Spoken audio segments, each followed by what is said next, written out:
Good morning, dear students.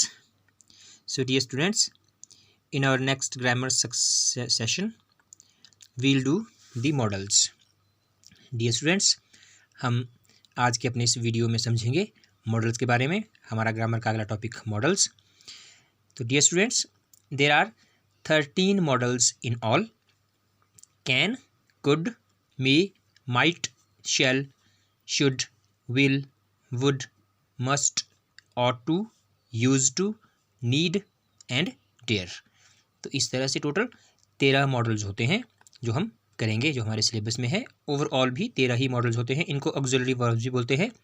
दरअसल ये as a helping verb काम करते हैं और वर्ब से पहले यूज़ होते हैं. ये अलग अलग सेंस के लिए यूज़ होते हैं. तो आज हम इनको डीपली रूल करेंगे. सबसे पहले एक्सरसाइज बाद में करेंगे. सबसे पहले हम इन 13 के रूल्स करेंगे. ठीक है, so let's start. First model पे आते हैं. आपने सीरियसली समझना है बाय हार्ट. फर्स्ट मॉडल है हमारा कैन. ठीक है, कैन. सिर्फ एक डेढ़ लाइन की हम इनकी डेफिनेशन करेंगे जो इसको क्लियर कर देगा. तो डियर स्टूडेंट्स, जो कैन जो मॉडल है ना, वो शो करता है, लिखना आपने इसमें आगे, टू शो द एबिलिटी. ठीक है, टू शो दी एबिलिटी मतलब योग्यता, काबिलियत दिखाने के लिए. जैसे हम बोलते हैं ना कि I can do it, can you go there. ठीक है, इस तरह से मतलब कि मैं किसी से किसी की योग्यता या उसकी काबिलियत पूछ रहा हूँ, तो वो काबिलियत या योग्यता दिखाने के लिए कैन मॉडल यूज करते हैं. ठीक है. नंबर 2, कैन का पास्ट कुड. कुड, तो कुड जो है ना वो दो सेंस में यूज होगा. कैसे? एक तो कैन का पास्ट, ठीक है ना, तो मैं यहाँ पे लिख रहा हूँ पास्ट ऑफ कैन. मतलब कैन, जैसे कैन एबिलिटी दिखाएगा सॉरी, कैन एबिलिटी दिखाएगा, जैसे कि क्या आप ये कर सकते हो. अब ये कर सकते हो मतलब कि प्रेजेंट टेंस में कैन अपनी एबिलिटी दिखाएगा. ठीक है ना, ताहे तिही पे खत्म होगा एक तरह से ये. तो इसी को पास्ट में बोलना हो, अगर सकता था में चला जाएगा. जैसे कि आप ये काम कर सकते थे, तो मैं बोलूँगा कि you could do that work. इस तरह से समझे हो ना. तो एक तो कैन का पास्ट होगा जब हम एबिलिटी दिखानी होगी, काबिलियत दिखानी होगी किसी की, लेकिन पास्ट में, तो कुड लगेगा. ठीक है, you could go there, you could do this some, इस तरह से. और दूसरा क्या है कि आस्क फॉर समथिंग. ठीक है, आस्क फॉर समथिंग यानी कि कुछ पूछना, किसी से कुछ पूछना या किसी से कुछ मांगना. ठीक है ना, क्योंकि आस्क पूछना भी हो गया, आस्क मांगना भी हो गया. तो जब हम किसी से कुछ पूछते हैं या किसी से कुछ मांगते हैं तो भी हम कुड यूज़ करेंगे. ठीक है, अब देखो ना, क्योंकि ये कैन की फैमिली का है ना, तो जो कैन है वो सकना सकता के सेंस देता है. जैसे आप ऐसा कर सकते हो, ऐसा हो सकता है, इस तरह से. तो जो कुड है, क्योंकि कैन की फैमिली का है ये, तो जब हम किसी से कुछ पूछें या कुछ मांगें और अगर वो फिनिशिंग उसकी सकना सकता वाली सेंस पे जा रही है तो कुड लगेगा. जैसे मैं आपको बोलूँगा कि क्या आप मुझे पानी का गिलास ला सकते हैं. तो देखो अब क्लियर है ना कि यहाँ पर मैं आपसे आपकी एबिलिटी नहीं पूछ रहा हूँ. मतलब यहाँ पर मैं कैन यूज़ नहीं करूँगा कि can you bring me a glass of water, है ना, क्योंकि यहाँ पे कहीं ना कहीं हिडन रिक्वेस्ट है. मतलब कि मैं आपसे रिक्वेस्ट कर रहा हूँ, हालांकि मैं यहाँ पे काइंडली या प्लीज़ जैसे वर्ड यूज़ नहीं कर रहा, लेकिन फिर भी मेरे बोलने का क्लियर सेंस निकल रही है कि मैं एक रिस्पेक्टफुल वे में बोल रहा हूँ कि आप प्लीज़ मुझे पानी का गिलास दे दो. ठीक है, तो मैं वहाँ यूज़ करूँगा कि could you bring me a glass of water. इस तरह से क्लियर हो गया ना. मतलब कि जब सकना सकता की सेंस होगी, किसी से कुछ पूछा या मांगा जा रहा होगा, तब भी कुड यूज़ करेंगे. जैसे कि क्या आप मुझे टाइम बता सकते हैं, तो इसका मतलब है कि मैं एबिलिटी नहीं पूछ रहा हूँ वहाँ पे कि क्या आप में टाइम बताने की हिम्मत है, बल्कि मैं वहाँ पे रिस्पेक्ट के साथ पूछ रहा हूँ कि कितना टाइम हुआ. तो वहाँ पे मैं बोलूँगा कि could you tell me the time. ठीक है ना. और कैन का पास तो क्लियर है, जहाँ पर एबिलिटी बतानी हो, जैसे कि मैं आपको पीट सकता था, आई कुड बीट यू, इस तरह से. ठीक है ना. आते हैं थर्ड पे, मे.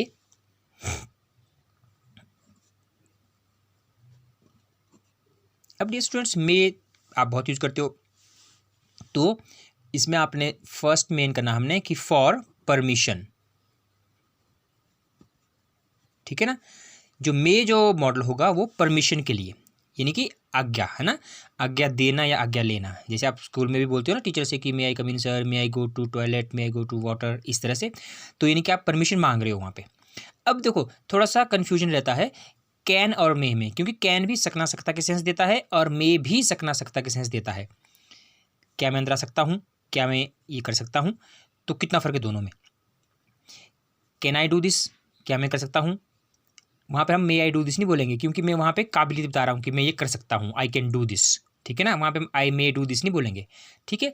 तो यानी कि सेंस दोनों में सकना सकता की रहेगी, लेकिन क्लियर क्या होगा कि जो कैन है वो एबिलिटी शो करेगा और जो मे है वो परमिशन लेना या देने के बारे में बात करेगा। जैसे आप मे आई कम इन सर बोलोगे, या जब आपको परमिशन ग्रांट की जाएगी टीचर के द्वारा, तो टीचर बोलेगा कि यस यू मे कम इन, इस तरह से। वहाँ पे यू कैन कम इन नहीं बोलेंगे, नहीं, ठीक है ना, क्योंकि वहाँ पे एबिलिटी नहीं दिखाई जा रही है, बल्कि वहाँ पे परमिशन ली और दी जा रही है, ठीक है ना। तो परमिशन लेने देने के लिए मे यूज़ करेंगे। मे और किस सेंस में जाता है, तो ये है आपका प्रोबेबिलिटी ऑफ प्रेजेंट, ठीक है।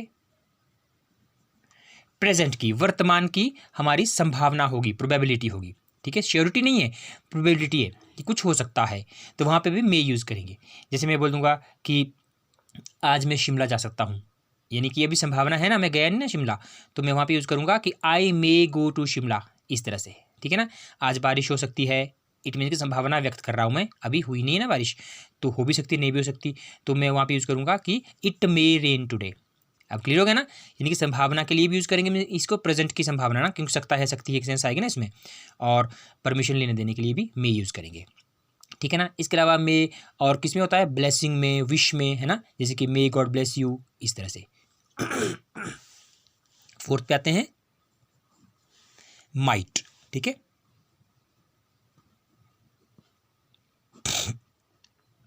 माइट भी जैसे कैन और कुड का रिलेशन है ना, वैसे ही मे और माइट का भी रिलेशन है। मतलब कि मे प्रेजेंट फॉर्म में रहेगा सकना सकता के सेंस में, और माइट इसके पास्ट में। तो जैसे कि कैन कुड का किया था ना, वैसे ही मे माइट का। तो जो माइट है ना, वो भी क्या होगा पहले कि पास्ट ऑफ मे, ठीक है ना। जो माइट होगा वो पास्ट ऑफ मे होगा, मतलब परमिशन लेना देना, लेकिन पास्ट में। अब जैसे मैं बोलूँगा कि आप अंदर आ सकते थे, है ना, मैं तो अंदर ही था, तो है ना परमिशन यहाँ पे, तो मैं बोलूँगा कि you might come in, I was there in the room, ठीक है ना। इस तरह से पास्ट में जाएगी जब परमिशन, तो माइट, और प्रेजेंट में रहेगी तो मे, ठीक है। दूसरा जो माइट है ना, वो क्या बोलूँगा मैं, श्योरिटी ऑफ फ्यूचर, ठीक है, श्योरिटी ऑफ फ्यूचर।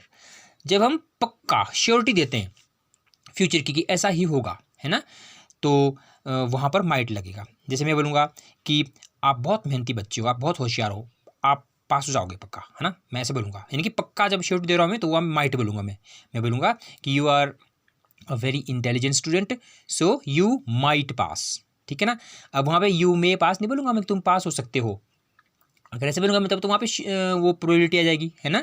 तो जब मैं शुरू से किसको बोल रहा हूँ कि आप बहुत होशियार हो, आप बहुत अच्छे हो, इस तरह से, तो जो मैं आगे की बात बोल रहा हूँ, इट मीन्स कि वो मैं श्योरिटी के साथ बोल रहा हूँ। तो वहाँ पे मैं पक्का जैसा वर्ड या अवश्य जैसा वर्ड या ज़रूर जैसे वर्ड भी यूज़ नहीं करूँगा चाहे, ठीक है ना। जैसे ये बोलने की जरूरत नहीं है कि आप बहुत होशियार हो, आप पक्का पास हो जाओगे, तो ये पक्का बोलने की जरूरत नहीं है। अगर सीधा आएगा कि आप पास हो जाओगे, तो इट मीन्स की श्योरिटी आ रही है वहाँ पे स्टार्टिंग से, तो वो माइट में जाएगा कि यू माइट पास। क्लियर है ना। नंबर 5 पे आते हैं, शेल। शेल तो पता है ना, हमने टेंस किए ना, तो यानी कि ये सिंपल फ्यूचर में रहेगा, ठीक है, मतलब जब गागेगी की सेंस आएगी, ठीक है ना, और आई और वी में शेल लगेगा बस। जैसे कि मैं ये काम करूँगा तो आई शेल डू दिस, इस तरह से, यू विल गो देयर, ठीक है ना। तो ये क्लियर है सिंपल कि ये शेल है वो सिंपल फ्यूचर में ही लगेगा, ठीक है। तो इस वीडियो में इतना ही। नेक्स्ट नंबर 6 से मैं सेकंड वीडियो में कंटिन्यू कर रहा हूँ। Please stay tuned.